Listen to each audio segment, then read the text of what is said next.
Hello. Nice to see you again, Bella, and nice to see you all again or for the first time. My name is Adela, and here with me is Bella, and today we are going to discuss the gates that activate the Gemini archetype, the gates or the keys. Maybe you're familiar more with the gene keys or with human design that activates the archetype of Gemini. And it's interesting we meet and do this uh, meeting here on Mercury retrograde. Hope the information will pour in a good way. So, hi Bella. So where do we start, Adela? Do we start from the beginning of, let me share with people so they can see what it is that we are going to go through today. So here we have the astrological wheel, and what we are looking at today is, are we starting with is the 8 on the cusp? 8. So 8, Mm-hmm. 20, 16, where we are right now on the cusp between 16 and 35. And 45 and 12, and then 15 is also on the cusp. So that's what we're going to speak about today. And it's interesting because we can see we have the sun conjunct the north node in the 16, and we also have Mercury and Venus that are together conjunct. So that might be part of our conversation one way or another. Oh, okay, so let's start with the 8. We finished with the 8 and the Taurus key, so in case you haven't seen that one and you have the 8, you can look at that one too, so to see the different energies of 8 in the Taurus and Gemini. I want to start by talking about the Gemini archetype a bit. So the Gemini is an air sign, a mutable air sign that is very much connected with information, with communication, also with some, touch of business, because Mercury also is about commerce and business, and about getting to know stuff and to spread stuff to people. So Gemini, it's like a picker of information from from all systems, and then they are good talkers. They can talk well and share it with the public. So any placement you have here, especially if it's a personal planet, you might feel this period quite intense. And if you have your Mercury retrograde, I guess you already experience how it feels. So we'll talk about different energies activated by these gates in the Gemini archetype, and we'll start with 8. So 8 is, as Bella said, on the cusp of Taurus and Gemini. I'm one that believes in cusps and likes the idea of cusp, but not many astrologers work with that, but I like them.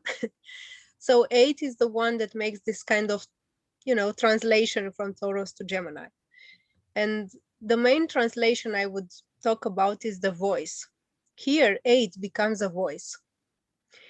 In Taurus, it has that creative force, that creative power, and here in 8, it becomes the voice, the individual voice that goes into the collective, and it becomes that role model that has the voice. What I like a lot about 8 is the diamond of the self. So many times people having 8 work a lot with themselves. Here in Gemini, the work, I think, goes to information and goes to using their mind and using their speech. How can I be better in my words? How can I be better in the way I communicate and I bring my contribution to the world?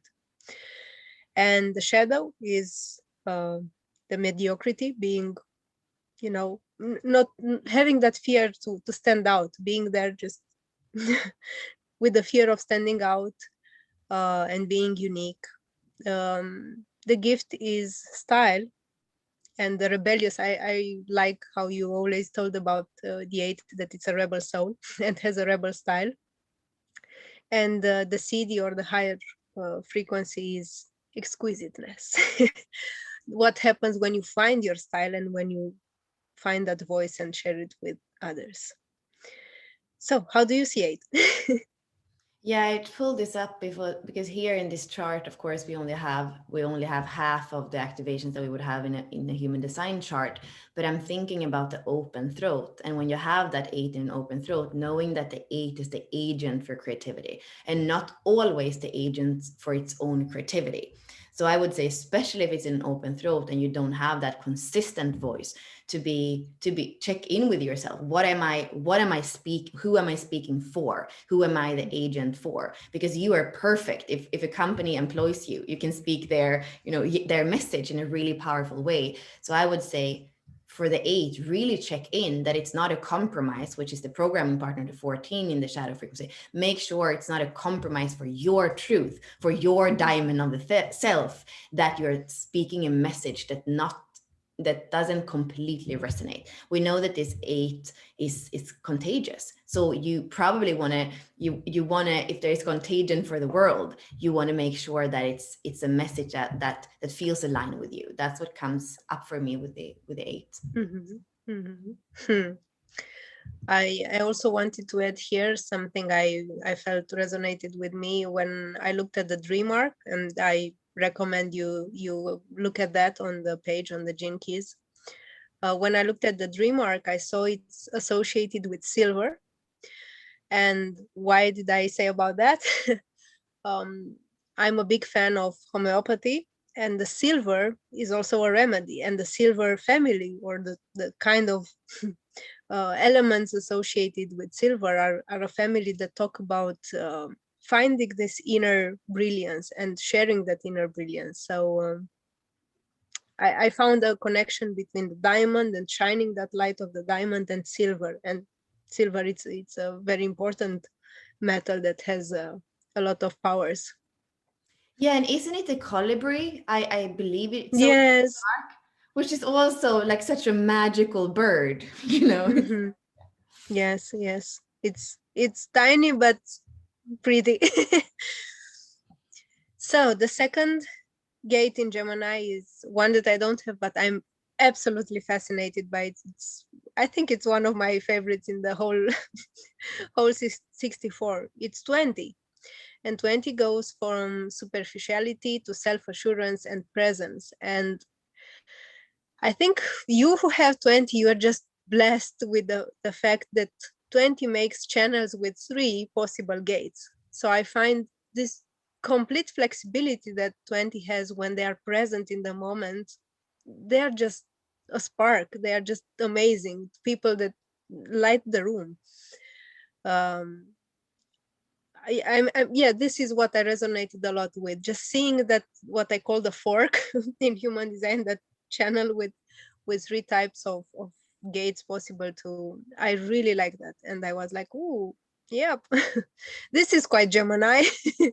So 20 can make a channel with 10, the channel of intelligence, or it can make a super nice channel with its own programming partner with 24, with 34, and it's the channel of charisma. And I know a lot of people having this channel, they are just magical. That charisma. And also 20 can make a channel with 57, and it's a channel of awareness, and that super intuitive power of 57. Put that with presence and you get a killer combo. So this is the first thing that came into my mind when I thought about 20, this possibility to make multiple channels.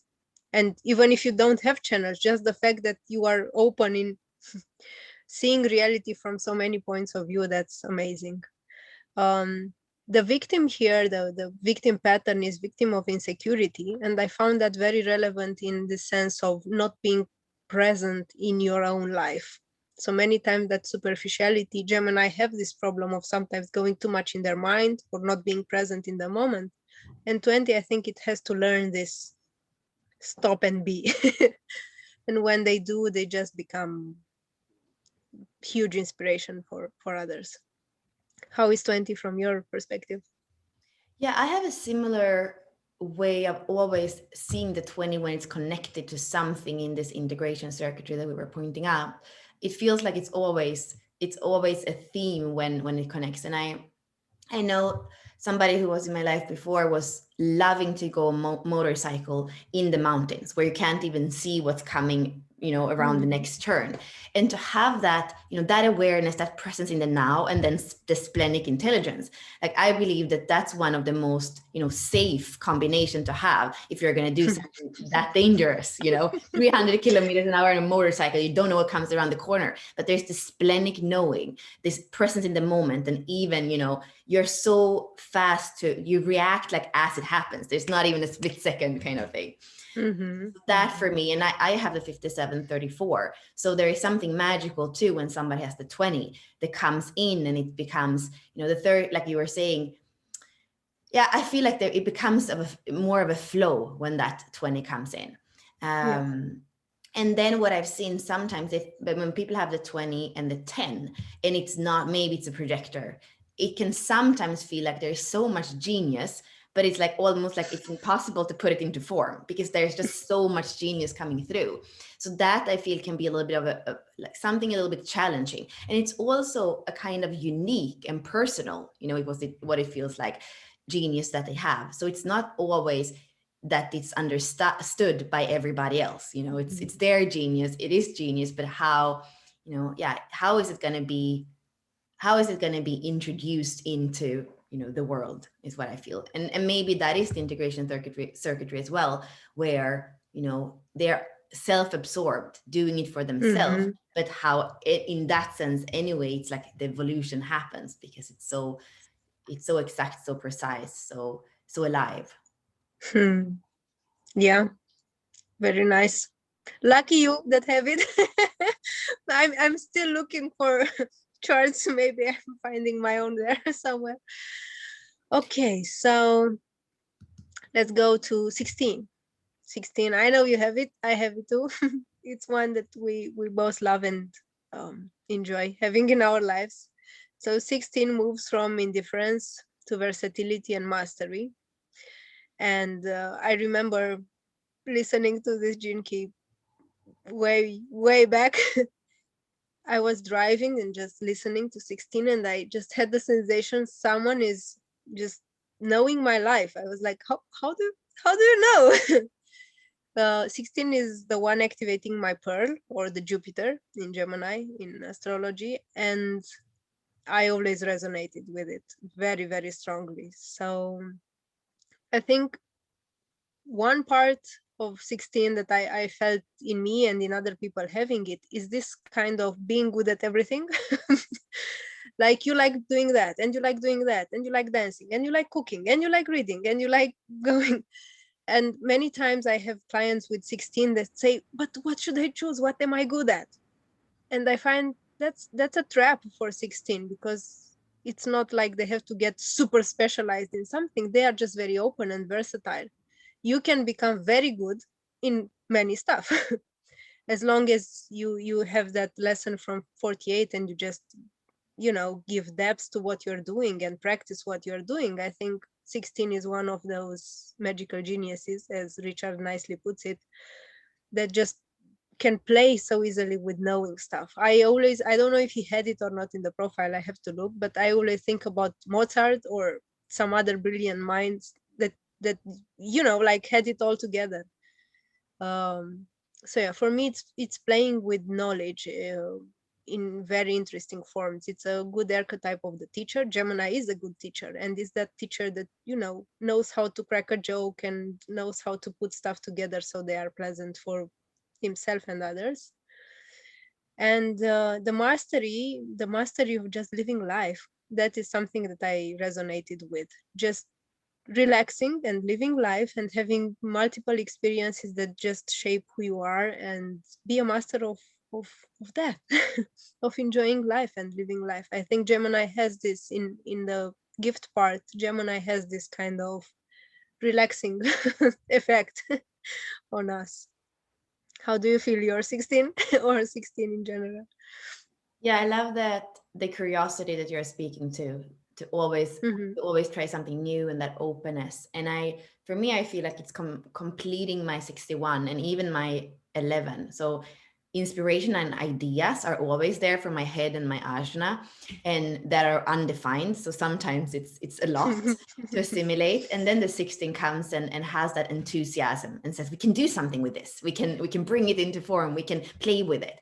So it's making my ideas and my inspiration playful on the human plane. And what's interesting, I was speaking with Ashley the other day, and we had the keywords for the 16. I'm going to share the art that Lindsay Foy created for us last year. And it's really about music. And Ashley, but our keywords, I think it was talent, selectivity, and openness, or something like that. And Ashley said, let's add music and arts. And I was like, it's interesting, because this is collective circuitry. And why is it art, and then of course I was looking at also the musical gates, because if we look at the body graph, the ones that we are using in the delta and the gene keys, that would be like the 50, the 27, the 59, the 6. It will go up the 22, the 12, and the 20, 57. That will be the one that has like tones assigned to them. I believe that when mastery, it's always art. That's kind of just how mastery is beyond what we can, is beyond the skill, it's beyond the technique. So that's why the highest frequency of this is going to become some kind of art. And I feel like the arts, usually what we have associated arts with is music or painting, or so. But it doesn't have to be, and that's maybe what I feel is important here. It doesn't have to be music of art. You can be artful, you can be versatile, you can be a master of anything, and you can be a master of living life well, and have that curiosity, that versatility, that and also the 16. What I like with it is that it's not pretentious. It doesn't say, oh, I'm so good at all these things. It's much more that it says, I'm going to do this because it's so much fun, and I figure out the details later. Like it has that. It's like a little bit like jumping in and then figuring it out. And I like that, because life becomes really, serious and dry if we never jump in. And the last thing, maybe, if you have all these things that you're doing, you don't really know what you're good at. I feel like there is something with identification with a 16. Like you really want to feel like you can identify with that thing if you have the 16, because there's no point of becoming one with a song that you can't identify completely with, or an instrument that you don't just love to play. So I would say that part of knowing, yes, I'm a wholehearted yes in this, and that you can give yourself to it completely. Yes, I agree. My spleen agrees. It's a silent agreeing. Yes, and I think the enthusiast part is always there. Like, I'm so happy doing this. Okay, let's move to the 35. Going from hunger to adventure and boundlessness. I don't have it in my profile, but whenever I see a profile that has this, I'm so enthusiastic. I think my 16 becomes enthusiastic. I'm like, do you have this key? How is life for you? Like, how is life having the gift of the adventure? What I really liked about it in the Gene Key approach is seeing the adventure as the space, inner space, that final frontier of the inner space, having that adventure in yourself, with yourself. I think that's something so rich in this key, or in this gate. And in the shadow part, it goes to that hunger of, wanting to live more, that kind of curiosity that never stops. I just want more and more, and I'm hungry for that and hungry for that. But in the gifts level, it has that inner adventurous side that settles down a bit. And the association with the bird, I really liked here, with flying like a bird, and also a bird associated with it, the quetzal, or I don't know the pronunciation in the beauty of this bird, and the idea of flying like a bird. I love birds, and for me they are the complete adventurers. So 35 has this kind of immersion into adventure, and it goes, I find it very interesting, the polarity here with Sagittarius. Gemini is the opposite of Sagittarius. I feel a lot of influence from Sagittarius here. just that kind of adventurous spirit that pops up here in the Gemini. And the channel in human design is the channel of experience with 36. I find this channel to be absolutely fascinating, and people having this channel, I think they have that kind of fascination whenever they enter a place. They have so many adventures they lived. Yeah, even the picture is like, yay, I want to go there. Yes, that's the channel. So yeah, they are fascinating people to know, and they have great stories, and wherever they go, I have some friends having these channels. You're like, can I drive you somewhere? Can I do something just to be there in your adventure? So this is how I see it. Maybe it's, yeah, my 16 just going enthusiastic about their story. Yeah, I love what you're saying. So yeah, so this is the picture that we chose, and we decided to call this archetype the heroine last year. And then I love how, you are bringing the channel, because what I'm doing this year when I'm going through the wheel again, I'm really looking at the theme with the harmonic gate, the theme with the programming partner. And really for me, when I was looking at it this year, I'm like, it, like, stereotypically this wouldn't be a woman. This would actually probably be a man, because if we have the 35 and the 36, here we have the emotional center and here we have the manifestation center. So just archetypically, this would be more manifestation, action, masculine, and this would be more feeling, emotion, feminine, right? So it would be the hunger of the masculine to kind of penetrate the world and penetrate the feminine, and then the feminine kind of being either in turbulence in her emotion or in complete, like, compassion and humanness. So I feel like it is an interesting relationship, and often for me personifying the gates and see how they play. So, but when we were doing it last year, the 36 is a storm, and it's actually a masculine that the artist chose to do, kind of in a whirlwind, in a spiral, a man. So it can be interesting to think about this. The other thing I thought about when you were speaking, Adela, is that it is also, if we think about the geometry of the body graph, we have the 16 on one side. So this is the logical, right? It's collective circuitry, it's logical. And here we also have collective circuitry, but it's abstract. So it's almost like the 16, even if it has this curiosity and kind of jumps in and follows the details, it has this nose, in a way, like it has this discernment that is logical, that this is something that's worth putting my energy in, and it knows, it knows what to choose from something that we can even make sense of. When it comes to the 35, you are saying you love to be in people have a 35 in their lives. Sometimes I look at the 35 and I'm like, but why? Like, why did you have to go there? Like, what's the sense of going there? Like, a normal person would understand that nothing good can come out of it. It's kind of what I think from my more logical point of view, also not having anything here. And that's the thing, what they are doing, not everybody dare to do that, because it's often not logical. It comes from like an inner impulse to do it. And they are always going to learn something, and they're going to be very approachable. Like, you can come to them and they probably had that experience in some way or other. So, we learn from also just watching them, what works and what doesn't work. And there is, I think the last thing with it is something about the serotonin. So I think that there is something in the world, especially, I mean, this is a much bigger topic, but we know that the 35 is linked to tryptophan, that amino acid. Amino acid, tryptophan, is what makes up serotonin in our brains, in our bodies.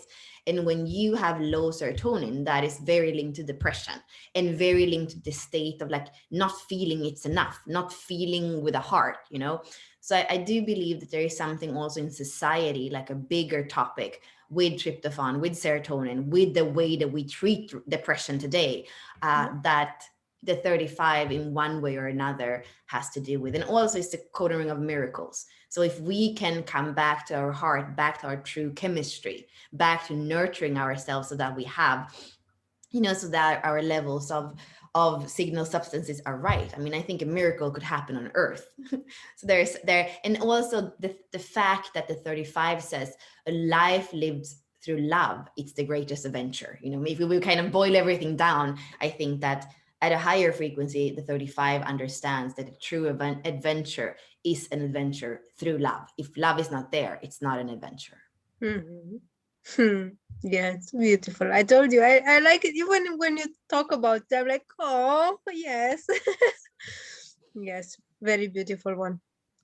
So let's move on to 45. This is such a strange key for the Gemini archetypes. The dark side of Gemini. I'm joking. I'm just, whenever I'm working with Gemini archetype or with Geminis, I like how they portray the fact that there are two Geminis, two sides of the Gemini. So you have the good Gemini and the bad Gemini.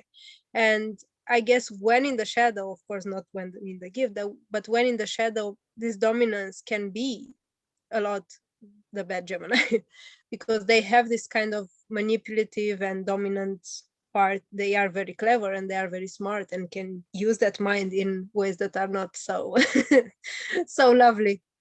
But I was always like, how is this key a Gemini key? But then knowing that they have a dark side sometimes. The gift is synergy and the CD is communion. So I find here Gemini being the one who goes there into the world and has an impact and is the leader that helps people in a way. It brings that synergy and communion in his communities. And Gemini can do this a lot. So it's not just that they are good speakers and they have brilliant minds, but many times they can bring that brilliant mind and do a higher good for the whole community and the whole tribe. What I wrote here, and for me, whew, I don't know, felt in a certain way. I looked at the animal here, and the animal is buffalo. So I remember some years ago, I was on El Camino, and from the shamanic cards, I chose buffalo. And I was like, buffalo? How buffalo?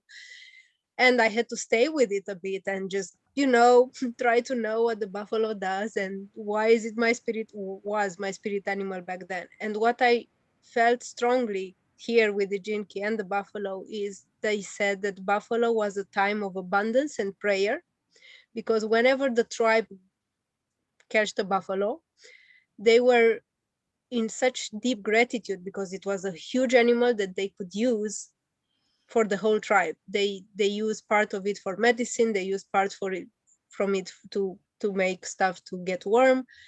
And this is what I felt with 45. It's that kind of leadership that puts himself there for the community. So the buffalo really made sense for me, and maybe it makes sense for other people knowing more about shamanic symbols.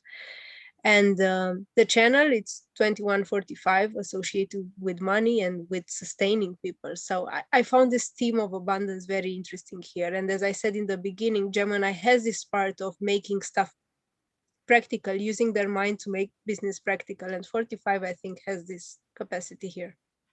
How do you see it? Yeah, I like what you're saying. I had forgotten what we were using last year for the image, and we were using the hub tree. And it sounds a little bit similar to what you were saying. It is that part, it's knowing that all the trees are connected and all the trees are actually sharing nutriments with each other. And I guess that the 45 in that sense has the intelligence of understanding that, and also the distribution of the resources. So it has its natural throne, like you're saying, it has its intelligence, it knows how to speak, but really it has that goodwill, it has that generosity. That is the king that we want to have in the community. It's tribal. So that's what for me has been a little bit hard, because I have the 31 really powerful in my chart, and I'm like, leadership has to be for humanity, has to be for the collective, has to be, and there is something here with much more tribal with the 45. I also feel, I remember from the line companion canvassing, like there is something where also the 45 can bring in outsiders into the community. So I guess it's also seeing, connected to the 44 somehow, that comes before, if you think about the progression of the I Ching, like seeing the synergy and the synarchy, like bringing in people that can come into the community and help with their gifts in order to in order to thrive even more. And the material plane, that's the thing. I feel like there is a certain groundedness as well, because we are in an air element, and it can be a bit airy and mental when it comes to Gemini. The 45 for me, I feel, and it's cool with here we see the roots, is taking it down to the material plane and saying, if this tribe is going to survive, we need to have flow in prosperity and abundance. That's a requirement. So it doesn't go up into the air, and forgets about the tangible. It's there, and it takes responsibility for that. So I appreciate it as an archetype. I've seen several people that have the 45 and the 26, which are the programming partners, and sometimes it's with the 36 and the 6 in the other side of the activation sequence or incarnation cross. I think it's actually the programming partner, the 26, that can sometimes make it tricky. Like the 45 often shows up, and my experience is more be with the transpersonal line. So for example, 45, 6, you have somebody that shows up as being in a lot of integrity, being really knowing what they are saying, feeling. Sometimes that happens with Gemini. They are so intelligent, so they seem like older than they actually are, just from their way of speaking. And then that the shadow frequency sometimes, it's a trick. Maybe it's somebody that hasn't completely overcome the shadow or the false belief of the poverty consciousness, but they speak as if they know it. But then when you kind of scrape a little bit, they're like, oh, you're just selling me this idea, but when I go into your life, I see that you are not living by these standards. So I would say, when you have the 45, and especially if you have both the 45 and 26, check yourself where you're telling a story that is more amazing and beautiful than actually what you have been able to embody in your own life. Gemini is always this air. It's always this idea. It's beautiful, but it needs to come down into form and be lived as we are all becoming role models of our values, hopefully. So that would be a little bit of my warning for this archetype. Nice. some serious part is good too. And yes, that's a shadow of Gemini, for good.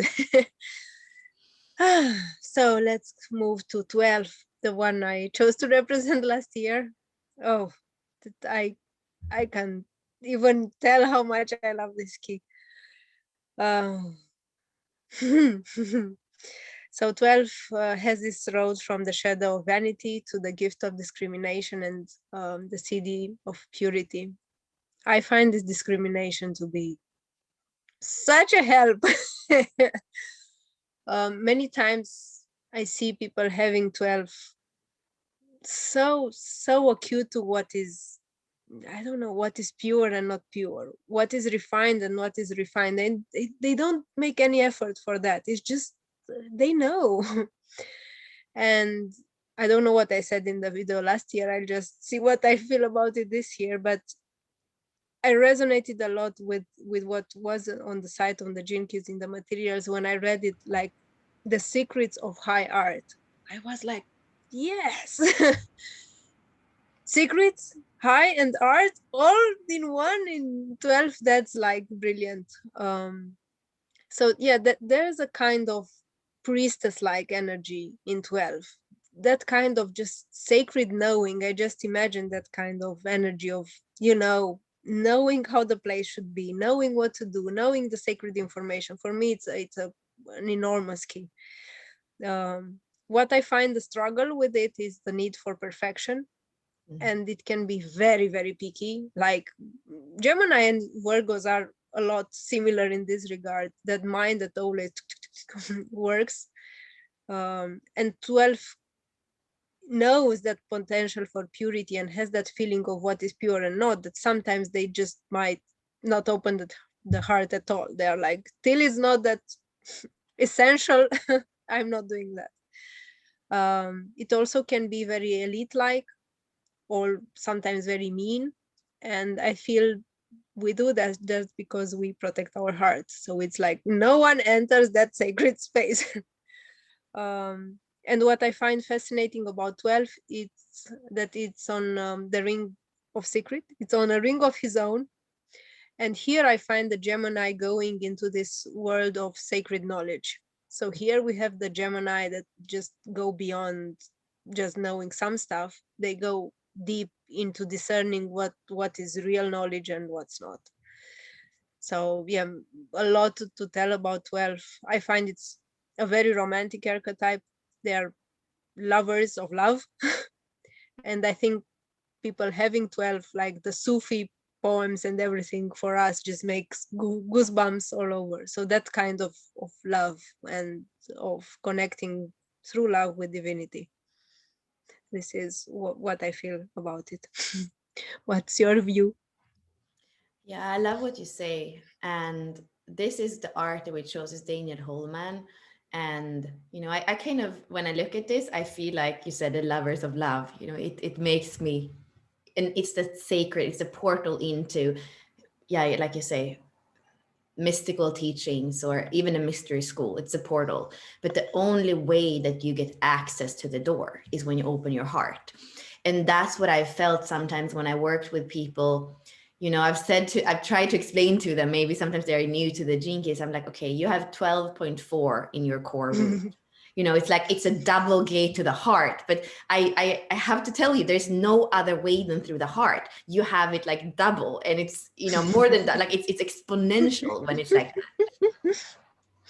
And yeah, that's the only. And I feel also, if we look back at the body graph, we can see, we have it comes from the throat, and it is, I feel like it is idealistic. But then on the other side, we have this 22 that's very emotional. So I can see how it's even, sometimes it wants this and it's reaching towards it, but then it hesitates when it gets the emotional wave, and then it doesn't know. And that's what we know with this whole channel, the channel of openness. Like you are a channel for art. You are a channel of melancholy, but in a way that touched people's hearts. The lyrics, the poetry, like what you are saying, Adela. It's really has that. When you open your heart and let this flow through you, it's going to touch the world everywhere. It's just going to touch the world. So Yes. yeah, I've felt people that have this are very expressive, but they always have that other side. And maybe it's also that Gemini energy. They have that very, very emotion, like they touch people emotionally, but they also have a side where they can be very kind of closed and professional, and maybe they also have sometimes, I wonder, I can also see that somebody with this channel can be a little bit of different in different areas of their life. In one area they can turn on that faucet of the 12, 22, and in other areas they don't go there. Maybe a little bit like the 4-2-4 profile, that you kind of have to knock, or there's something that has to knock on them, and then they share. Uh, I I think there's yeah. one more thing, and maybe that's the discernment. I have the 25.6 and the 13.6, that they both have to do with discernment or discrimination. So the 25 can discern what's not innocent, and the 13 like reads through everything and can also discern what, can smell when something is not pure. And I feel like there's really a resonance with this 12, the purity of the 12 in these two keys, especially in the 6 lines, because they are not going to be fooled. They are really going to see the cellular truth, the truth that isn't even tangible, but that's read in the energy. So that's also something I really, really appreciate in the 12. And I think that a bit the difference in discerning, because it's still discerning. I think 12 being an individual gate, it's a lot about discerning for yourself in a way. It's like, does this open my heart or not? Am I really in love with this person or with this whatever I'm doing or not? And it was funny you said about open and closed. I wrote an article last year, and the image I chose was exactly this, like, is it open or is it closed? Because I always felt, even in myself, it's my EQ, my Mars in line 4, I always felt this energy of, like, the shop, that stuff on the shop, it's open, closed, open, you never know how it is. It's like so yeah, 12 has this kind of, okay, you're not ready to get into space. So yeah, Let's move to the last one, the one on the cusp, the 15. 15 is a nice, joyous one. 15, I think it's a nice energy going from Gemini to Cancer. 15, I find to be a lover of life. They love life and they love experiencing life. And it's, I always felt, in a nutshell, I always felt the 15 like being that person that today is in a, a super elite like place, and tomorrow is at a concert, and tomorrow is at a flea market, and they just have this kind of even social versatility of loving life. They are like, wow, let's see what's here. And a kind of flowering effect. Wherever they go, they have this kind of effect on people. And it's a beautiful key that's magnetic. The magnetism, it's the gift. And I find it so versatile socially, and just an open gate, an open type of energy that moves from this curiosity of Gemini into that open heart of Cancer. I have it 2 times in my Chiron. And yeah, I was always like that. Today you see me somewhere, today you see me in another place, and I'm just completely happy with all the places and all the people I meet. And it's a type of gate of love, and it loves life and people and humanity. So yes, it's a brilliant one. I really enjoy it. And that flowering effect, I really like that about it. I had to pull this up when you said flowering effect. I'm like, I just have to pull it up.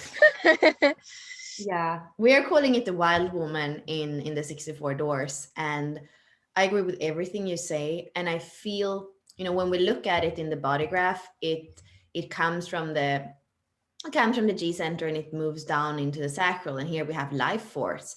And it has that, it tunes into rhythms, and it loves to be tuned into the Schumann resonance. It loves to be tuned into the rhythm of nature. And what I've seen in people I work with is that when you have this 15, and especially I believe if you have it, even more if you have it in your Venus sequence, maybe in your core, in your SQ, in your EQ, is that if you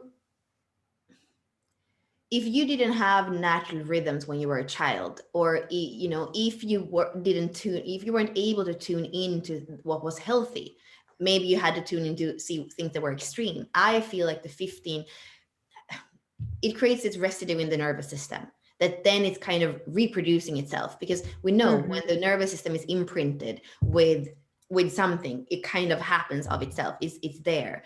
So it's to become your own parent. If you had a childhood that wasn't easy, that wasn't ideal for you, that wasn't flourishing and magnetic, and people saw you for this amazing being that you are, you want to become your own parent and give that to yourself, and give flowers to yourself, give healthy things to yourself.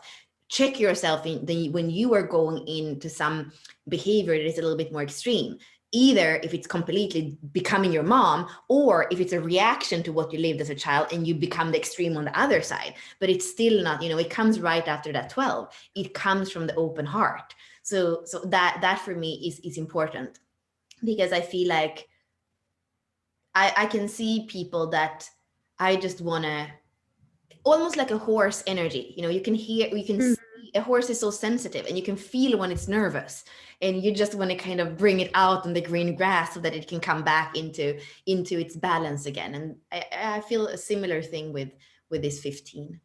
And when it is balanced, it's just so amazing. Yes, nice you pointed the extremes, because both Gemini and Cancer have this kind of extreme behavior pattern. You have the Gemini who is two-sided and has like two minds in the same time, and you have Cancer moving forward in the 15 that is sometimes very open and emotional and loving, and the other time just can be very very mean, and so also into the extremes. Yep. So this was the journey through the Gemini. Yes, nice. I enjoyed it. My 16 is very enthusiastic. Thank you. Yeah, this was fun. I liked it. It was I think we should do it for all of them. So we'll come Mm-hmm. back in the Cancer ones and do another round. And if you Mm-hmm. watched, please type, let us know what you thought, if you have anything to add, and we'll see you back in maybe a few weeks from now. Mm-hmm. Thank you. Okay. Thank you, Bye. Adela. Bye.